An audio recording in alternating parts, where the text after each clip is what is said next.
I'm Dick Knipfing. This is the Friday evening KRQE.com webcast. Kristen Van Dyke starts with the weather. Well, we saw more showers and storms popping up across the state from northeast to southwest, and even a few isolated storms in the southeast. Nothing for the metro later this evening. Slight chance we may get a stray shower in there, and then chances are going to stay on the slim side really for the metro going into the weekend. We will see better chances of rain, though, back across the western high terrain and southwestern New Mexico, and of course along the central mountain chain. We'll be looking at those showers and storms developing each afternoon this weekend. By Sunday, all eyes on Tropical Storm Don. The remnants of that headed our way, and that could throw in a little more moisture across the southwestern half of the state, bringing in a better chance of rain there for your Sunday, and then rain chances go down for everyone into next week. Here's your 7-day forecast for the metro. Temps not quite as hot. We'll top out in the low 90s for the next few days. Back into next week, though, they go back up again to mid-90s.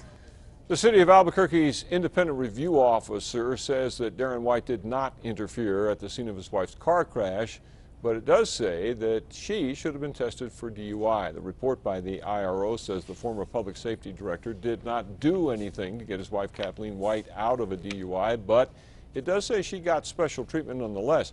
Kathleen admitted to taking prescription drugs when she crashed into a curb in the Northeast Heights. Even though officers and paramedics believed that she might be under the influence of drugs or medication, she was not tested.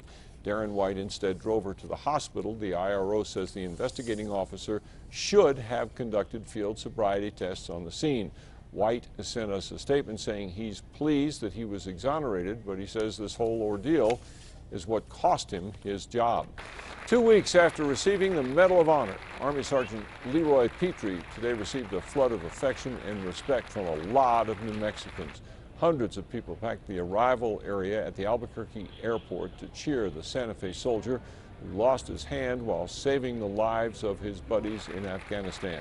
The Blue Star mothers and the Patriot Riders helped to get a big turnout of New Mexicans for the welcome home. But it wasn't just people from here who were cheering and applauding. Travelers arriving and leaving Albuquerque stopped, put down their bags, and joined in the applause as Sergeant Petry, his wife, and children made their way through the crowd.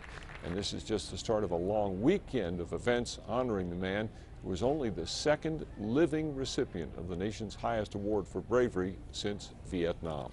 Join us for all the latest news tonight on KRQE News 13 at 10 o'clock.